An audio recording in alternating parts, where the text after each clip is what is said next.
Ang prime ni Kobe Bryant ang isa sa mga pinakinatakutang atleta noon sa liga. Galing na mismo sa bibig ng NBA stars na nangangatog ang tuhod nila kapag alam nilang haharapin nila si Black Mamba. Dahil kung angas lang naman kasi ang usapan, hindi magpapahuli ang kanyang pangalan at tinumbasan niya ang kanyang angas at yabang ng mga swabing galaw na hindi natin malilimutan. Isa si Bryant sa mga pinaka-confident na manlalaro sa liga. Kumpiyansang hindi mababasag kahit nangaakmang batuhin mo ng bola ang mukha niya. At dyan tayo humanga lahat kay Black Mamba. Kasama ang kanyang killer mentality, matinik na footwork at nakakalulang atletisismo, yan ang dahilan bakit siya ang inidolo ng ating mga idolo. He was an 18-time NBA All-Star League MVP at 5 beses pang nag-uwi ng kampyonato. Pero bukod sa mga accolades at numero, ang iniwan niyang legasiya at marka sa liga ang mas importanteng parte ng kanyang kwento. Dahil si Bryant ang inspirasyon ng maraming atleta ngayon sa mundo. Kaya kung katulad niyo akong sa kanya ay minsang humanga at umidolo, samahan niyo akong balikan ng kanyang storya mula umpisa hanggang dulo. Ito ang kwento ni Black Mamba. Final seconds. Bryant for the win.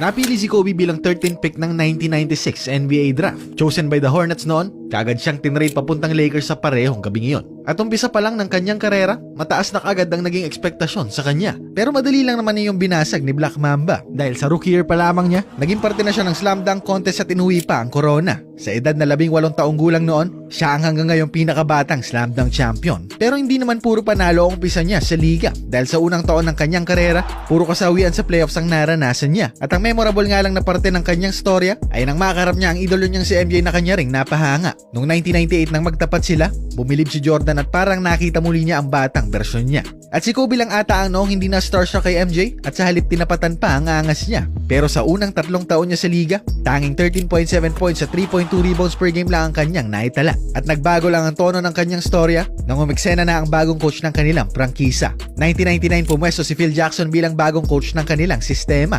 At dito na-unleash ang totoong kalibre ng duo ni Shaq at Black Mamba. Kaya kinatakutan noon ang kombinasyon nilang dalawa. Si Shaq ang taya sa painted area habang si Kobe naman ang naghari sa mid-range at 3-point area. At nag-average si Kobe noon ng 22.5 points, 6.3 rebounds at 5 assists kada laro. At tinapos ang taon na 67 games ang kanilang naipanalo. Si Shaq ang tinanghal na MVP habang All-NBA second team at defensive first team naman si Kobe. Pero kung elimination round ay naging madali para sa kanila, sa postseason mas nasukat ang kalibre ng kanilang prangkisa. Sa Game 7 ng finals laban sa Portland, tambak pa ng 15 ang Lakers sa huling quarter ng kanilang bakbakan. Kaya inakala ng lahat na yun na ang katapusan ng kanilang championship run. Hanggang sa kumambyo sila Shaq at Kobe at gumawa ng comeback na matagal noong pinag-usapan. Offense and defense, malaking parte ang ginampanan ni Kobe sa kanilang comeback. Pero wala nang mas lalaki pa sa crossover niyang ito kay Scottie Pippen at alley-oop kay Shaq na noong game-sealing play na nagdala sa kanila sa NBA Finals. At sa sharing ito kontra Pacers, nasaksihan natin ang tatag ng isang Kobe Bryant. Sa Game 2 ng Finals na yon, sadyang in-extend ni J. Rose ang kanyang paa sa landing spot ni Kobe. Kaya na-injure si Bryant at namis ang buong Game 3. Pero ang hindi alam nila Rose tungkol sa kanya ay ibang klaseng halimaw ang ginalit nila. Kaya Game 4 nakabalik agad si Black Mamba at nilampaso ang buong prangkisa ng Indiana. And after just 6 games ng kanilang gyera, nakuha na niya ang kanyang unang kampyonato ng kanyang karera. Pero sa halip na magpahinga, mas kumayod pa si Bryant para mas mag-improve pa. Kaya sa 2001 season na yon, mas tumaas ang mga numero niya at 28.5 points, 6 rebounds and 5 assists per game ang kanyang ikinamada. And they even swept the postseason para makatungtong sa NBA Finals sa pangalawang pagkakataon. At kahit sa Game 1 ng Finals ay natalo sila noon, sa 4 na sunod na games naman ay kanilang tinalo ang Sixers to become NBA champions for 2 consecutive seasons. And pagpatak ng 2002, hindi pa rin napigilan ang duo ni Shaq at ni Kobe. Individually nakuha ni Bryant ang kanyang unang selection sa All-NBA First Team. Napasama rin sa All-NBA Defensive Team at nasungkit rin ang All-Star Game MVP. And as a unit noon, almost flawless din ang kanilang run sa postseason. Well, nasabi ko lang namang almost flawless dahil kailangan nating banggitin ang kontrobersyal na Game 6 ng Conference Finals nila doon. Being down sa serye 2-3 kontra Sacramento, maliit na sana ang tsansa nilang manalo kung ginawa ng referees ng maayos ang kanilang trabaho. Pero dahil nga sa mga maling pito, sila pa ang nanalo sa Game 6 at nailaglag pa sa Game 7 ng Sacramento.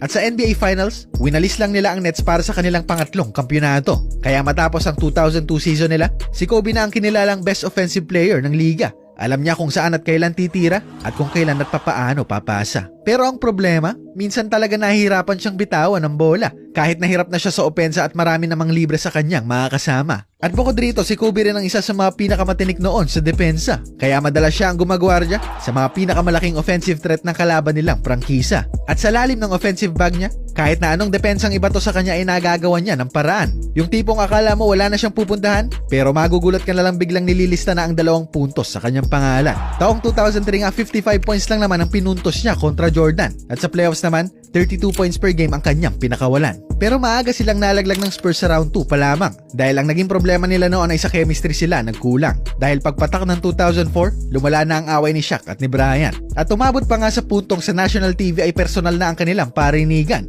And you can only imagine anong epekto nito sa kanilang samahan. Kaya sa NBA Finals kontra Pistons, halatang halata ang lack of chemistry nila noon. Sa halip kasing ipasa kay Shaq o Malone, sinolo ni Kobe ang bola at pinwersa ang kanyang mga tira. At sa buong lineup nila, pinakamatagal ang possession sa kanya at sa kanya nang galing ang pinakamaraming attempts ng kanilang prangkisa, despite him only averaging 38% sa field at 17% sa 3-point area. Kaya nang natalo sila, napagtanto nilang oras na para may magbago sa kanilang sistema. Tinrade si O'Neal papuntang Miami at nanatili naman sa Lakers si Kobe. And without Shaq to share the ball, dito mas na-unleash ang prime ni Black Mamba. His natural talent bilang basketballista, samahan ng ibang klaseng disiplina, ang perfect recipe para maging all-time great kagaya niya. Biruin nyo, nasa gym siya 3 times a day at 400 jump shots lang naman ang kailangan niyang maipasok doon. Kaya hindi rin nakakapagtaka kung bakit sangkatutak na basketball memories ang kanyang iniwan sa atin ngayon. Taong 2005 nga, 62 points lang naman ang iniscore niya kontra Dallas. And he even outscored the entire Mavericks team sa loob ng 3 quarters dito. Ibang klase. And just after 3 weeks, 81 points naman ang kanyang pinukol kontra Toronto, which is the all-time second highest scoring output in NBA history. An 81-point game. 55. Kaya sa season na yun, 35 points per game ang naging average ni Kobe. At 31 naman pagpatak ng 2006 ang kanyang PPG. Dahil sa mga panahong ito, nasa kanyang athletic prime si Black Mamba, leading the league in scoring noong 2006 at 2007 pa. Pero despite the greatness on the court na kanyang pinapakita, maila pa rin sa kanya ang pang-4 na kampiyonato ng kanyang karera. And it was only sa pagdating ni Pau Gasol bilang Laker, saka lang sila muling naging championship caliber. Nanguna sila sa West sa regular season at nakuha ni Kobe ang league MVP sa 2008 season na iyon. Dinomina nila ang kanilang komperensya noon at hinarap nila sa NBA Finals ang Boston. Pero sa seryeng yun, napaghandaan ng Celtics si Black Mamba. Pinahirapan nila ang kanyang opensa at may pagkakataon pang ang 3 na ang bumabantay sa kanya. And Celtics won that championship kaya nasayang ang MVP season ni Bryant sa liga. Pero pagdating ng 2009, dito na niya nakuha ang pang-4 na kampiyonato sa kanyang prangkisa. And he was also named Finals MVP for the first time sa kanyang karera. At sa sumunod na taong 2010, kaagad naman siyang nagkaroon ng tsansa at pagkakataong bumawi sa team na noong 2008 ay nagpaiyak sa kanila. Dahil sa 2010 NBA Finals, Boston at Lakers ulit ang nagyera. And even with a broken finger sa kamay at bone spur sa kanyang paa, ginawa lahat ni Kobe para lang makabawi sa karibal nilang prangkisa. Hindi man 100% ang kondisyon niya, umiral naman ang kanyang Mamba mentality para makatulong sa kanilang sistema. He may have only shot 25% sa field, pero 15 rebounds naman ang kanyang nakuha. Kaya sa Game 7 na yon, sa wakas nakabawi na sila sa Boston. At tinanghal si Kobe na isang kampiyon sa ika-5 at huling pagkakataon.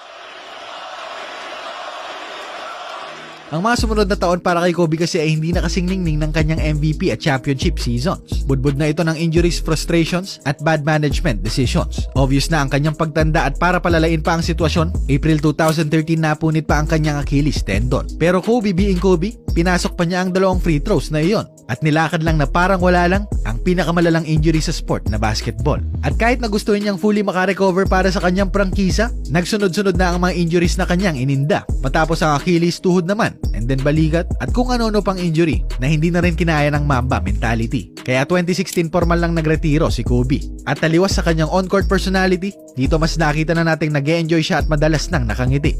Malayong malayo sa kilala at nakasanayan nating dating Kobe. And to cap off his legacy, umiskor lang naman siya ng 60 sa huling game ng kanyang NBA career na tumagal ng 20 years.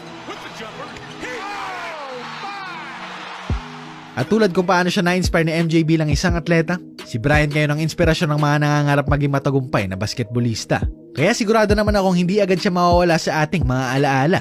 Dahil sa bawat pagsigaw ng kanyang pangalang Kobe ng mga batang nagsushoot ng bola, ay testamento sa kung gaano kalaki nagmarka ang iniwan niyang legasiya. Kaya para dyan, maraming salamat Kobe Bryant.